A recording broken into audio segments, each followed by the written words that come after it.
Hello and welcome to my channel Learning is Fun with Sabos. آج ہم آپ کو ذوالقرنین کا قصہ سنانے جا رہے ہیں۔ یہود نے نبی کریم صلی اللہ علیہ وسلم کے رسول ہونے کے دعوے کو جانچنے کے لیے مشرکین مکہ کے ذریعے آپ صلی اللہ علیہ وسلم سے 3 سوالات پوچھے تھے۔ ان سوالات میں سے ایک سوال یہ بھی تھا کہ ذوالقرنین کون تھا؟ چنانچہ وحی کے ذریعے سورۃ الکہف کے آخر میں آیات 83 تا 98 میں ذوالقرنین بادشاہ کا تفصیل سے ذکر فرما کر یہود کو ان کے سوال کا بھرپور جواب دیا گیا، جو آپ صلی اللہ علیہ وسلم کے سچے رسول ہونے کی ایک اور دلیل بن گیا۔ بعض مفسرین نے ایک رومی فاتح سکندر مقدونی کو ذوالقرنین قرار دیا ہے، جو ایک بت پرست اور ظالم انسان تھا۔ اس کا دور حکومت 345 قبل مسیح تا 323 قبل مسیح ہے۔ اس کا استاد اور وزیر ارسطو تھا، لیکن قرآن حکیم نے جس ذوالقرنین کا ذکر کیا ہے وہ اللہ سبحانہ وتعالیٰ اور آخرت پر ایمان رکھنے والا، نیک سیرت، عادل، بڑا فاتح اور خدا ترس انسان تھا۔ اللہ سبحانہ وتعالیٰ اور آخرت پر ایمان رکھنے والا ایک خدا ترس ایرانی بادشاہ خسرو گزرا ہے، جس کا لقب ذوالقرنین بیان کیا گیا ہے۔ اس کا دور حکومت 559 قبل مسیح تا 569 قبل مسیح ہے۔ اسے یونانیوں نے سائرس، عبرانیوں نے غورش اور عربوں نے خسرو کہا ہے۔ ذوالقرنین کے معنی ہیں 2 سینگوں والا۔ عربی میں قرن سینگ کو یا صدی یعنی 100 سال کو کہتے ہیں۔ سائرس بادشاہ کا لقب ذوالقرنین کیوں پڑا؟ اس کے کئی اسباب بیان کیے جاتے ہیں، جن میں سے چند مندرجہ ذیل ہیں۔ اس نے پارس یعنی فارس ریاست ایران اور دوسری ایک ریاست میڈیا کو ملا کر عظیم ریاست ایران کی بنیاد ڈالی تھی۔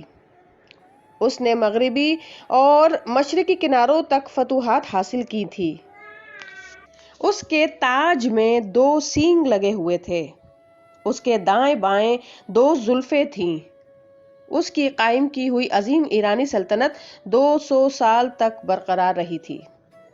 جب موجودہ عراق کی قدیم سلطنت یعنی بابل کے بادشاہ بخت نصر نے یروشلم پر حملہ کیا تو شہر کو تباہ کر دیا، ہیکل سلیمانی کو ڈھا دیا، بنی اسرائیل یعنی یہودیوں کا قتل عام کیا اور زندہ بچ جانے والوں کو جانوروں کی طرح ہانک کر عراق لے گیا، تو کچھ عرصے بعد ذوالقرنین نے عراق پر حملہ کیا، بخت نصر کو شکست دی، یہودیوں کو آزاد کیا اور انہیں یروشلم فلسطین میں آباد ہو جانے کی اجازت دی۔ ہیکل سلیمانی کو دوبارہ تعمیر کرنے کا حکم دیا۔ ہیکل سلیمانی کے جس خزانے اور سونے چاندی کے برتنوں پر بخت نصر نے قبضہ کر لیا تھا وہ بھی واپس کر دیے، تاکہ انہیں دوبارہ ہیکل سلیمانی میں رکھا جائے۔ گویا ذوالقرنین یہودیوں کے لیے نجات دہندہ تھا، جس نے انہیں بخت نصر کی طویل قید سے نجات دلائی تھی۔ یہی وجہ تھی کہ یہودیوں نے ذوالقرنین کے بارے میں نبی کریم صلی اللہ علیہ وسلم سے سوال پوچھا تھا۔ قرآن حکیم میں ذوالقرنین کی بادشاہت کے 3 مہمات کا ذکر کیا گیا ہے: مغربی مہم، مشرقی مہم، شمالی مہم۔ ان مہمات کے نتیجے میں ذوالقرنین کو زمین پر ایک بڑے علاقے پر فتح حاصل ہو گئی۔ ذوالقرنین بادشاہ نے ہمیشہ لوگوں کے ساتھ رحم دلی اور خدا خوفی کا معاملہ کیا اور تکبر کرنے کے بجائے اللہ سبحانہ وتعالیٰ کے سامنے عاجزی اختیار کی۔ ذوالقرنین نے جب ریاست میڈیا کو فتح کر کے اپنی سابقہ ریاست پارس یعنی فارس کے ساتھ ملایا تو اس کے فوراً بعد ایشیائی کوچک یعنی ایشیا مائنر ترکی کی ریاست لیڈیا کے بادشاہ کرویسس نے اس پر حملہ کر دیا۔ ذوالقرنین نے اس کا مقابلہ کیا اور اسے شکست دے کر تمام ایشیائی کوچک سمیت بحر روم کے کنارے تک پورا مغربی حصہ فتح کر لیا۔ ذوالقرنین ایک نیک اور رحم دل بادشاہ تھا۔ اس نے اپنے دشمنوں کو شکست دینے کے بعد انہیں قتل نہیں کیا، بلکہ ان کے ساتھ نیک رویہ اختیار کیا اور ان میں خصوصاً جو اللہ سبحانہ و تعالیٰ پر ایمان لانے والے لوگ تھے ان سے بہت نرمی سے پیش آیا۔ جب قدیم ایران کے مشرقی جانب بعض خانہ بدوش قبائل نے فتنہ و فساد مچایا تو ذوالقرنین نے مشرق کا رخ کیا اور ان قبائل کو فتح کرتا ہوا بلوچستان اور مکران کے ساحل تک پہنچ گیا۔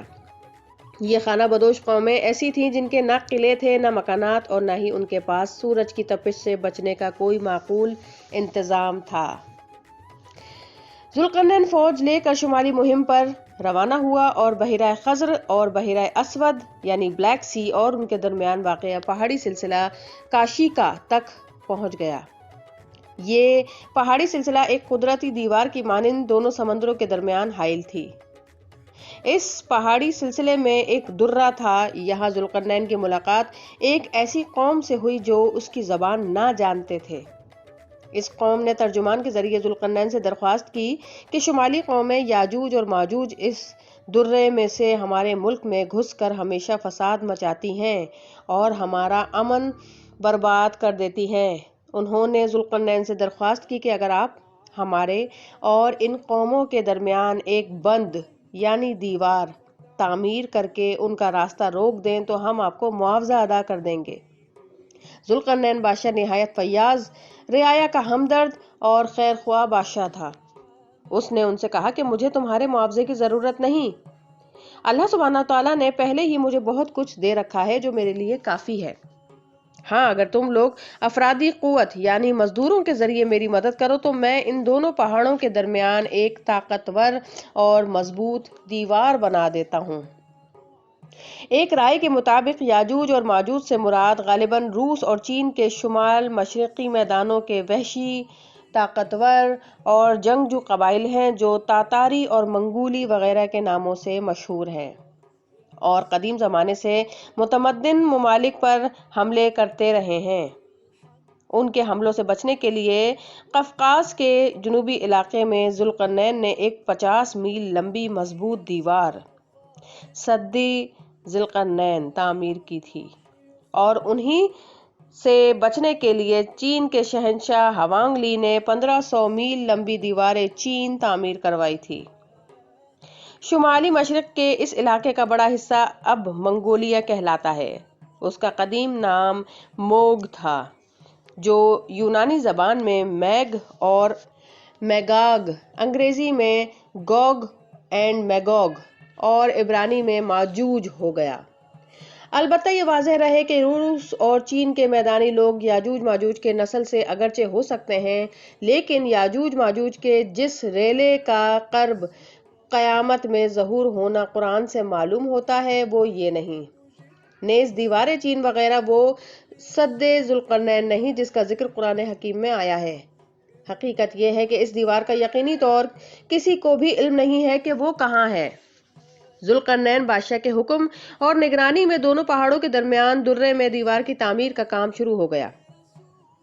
ذوالقرنین نے کہا کہ مجھے لوہے کی چادریں لا کر دو۔ پھر جب دونوں پہاڑوں کے درمیان درہ کو لوہے سے بھر کر برابر کر دیا گیا تو ذوالقرنین بادشاہ نے آگ جلانے کا حکم دیا، یہاں تک کہ جب دیوار لال انگارے کی طرح ہو گئی تو اس پر تانبا پگھلا کر انڈیل دیا گیا تاکہ درزوں یعنی سوراخوں، شگافوں اور جھریوں وغیرہ کو پر کر دیا جائے۔ یہ دیوار 29 فٹ اونچی، 10 فٹ چوڑی اور 50 میل لمبی تھی۔ یہ دیوار ایسی مضبوط ہو گئی کہ یاجوج ماجوج نہ تو اس کے اوپر چڑھ سکتے تھے اور نہ ہی اس میں کوئی سوراخ کر سکتے تھے۔ انتہائی بڑی اور مضبوط دیوار تعمیر کرنے کے باوجود ذوالقرنین بادشاہ نے تکبر نہیں کیا بلکہ اللہ سبحانہ وتعالیٰ کا شکر ادا کیا اور کہا کہ یہ اللہ سبحانہ وتعالیٰ کا فضل ہے کہ اللہ سبحانہ وتعالیٰ نے مجھ سے اتنا بڑا کام لے لیا۔ یہ دیوار اس وقت تک قائم رہے گی جب تک اللہ سبحانہ وتعالیٰ چاہے گا۔ یاجوج اور ماجوج نہ تو اس دیوار کو پھلانگ سکیں گے اور نہ ہی اس میں سوراخ کر سکیں گے۔ ذوالقرنین نے ان لوگوں کو پیش گوئی سنائی کہ قیامت کے قریب اللہ سبحانہ وتعالیٰ کے وعدے کے مطابق یاجوج اور ماجوج اس دیوار کو توڑ دیں گے۔ یہ وعدہ بالکل سچا ہے اور یہ پورا ہو کر رہے گا۔ سورۃ الانبیاء کی آیت 96 میں یاجوج اور ماجوج کا ذکر آیا ہے کہ حضرت عیسیٰ علیہ السلام کے نزول کے بعد اللہ سبحانہ وتعالیٰ کے حکم سے یاجوج اور ماجوج قوم ذوالقرنین کی بنائی ہوئی اس دیوار کو توڑ کر باہر نکل آئیں گی اور ہر ٹیلے اور پہاڑ سے نیچے اترتی چلی آئیں گی۔ احادیث میں آیا ہے کہ یہ قومیں دنیا میں بڑا فساد مچائیں گی، پھر اللہ سبحانہ وتعالیٰ ایک بیماری کے ذریعے ان سب کو ہلاک کر دے گا۔ سو ویورز، ذوالقرنین کے اس قصے سے ہمیں یہ سبق ملتا ہے کہ اگر دنیا میں ہمیں مال و اسباب کی کثرت اور طاقت و قوت حاصل ہو تو ہمیں اس پر اللہ سبحانہ وتعالیٰ کا شکر ادا کرنا چاہیے، کیونکہ اللہ سبحانہ وتعالیٰ شکر ادا کرنے والوں کو نعمتوں میں مزید اضافہ فرماتا ہے۔ اللہ سبحانہ وتعالیٰ کے دیے ہوئے مال اور طاقت کو لوگوں کی فلاح و بہبود اور مستحقین کی مدد کے لیے خرچ کرنا چاہیے۔ کسی بھی نعمت کو اپنی محنت کا حاصل سمجھنے کی بجائے محض اللہ سبحانہ وتعالیٰ کا فضل سمجھنا چاہیے۔ ہمیں بھی ذوالقرنین بادشاہ کی طرح لوگوں کے ساتھ رحم دلی اور نرمی کا برتاؤ کرنا چاہیے، ہمیشہ تکبر سے بچنا چاہیے اور اللہ سبحانہ وتعالیٰ کی یاد سے غافل نہیں ہونا چاہیے۔ سو ویورز، اس مفید معلومات کو اپنے فیملی اور فرینڈز میں شیئر کرنا نہیں بھولیے گا۔ آپ کے وقت کا بہت بہت شکریہ۔ ملتے ہیں انشاءاللہ تعالیٰ نیکسٹ ویڈیو میں، جب تک کے لیے اللہ حافظ۔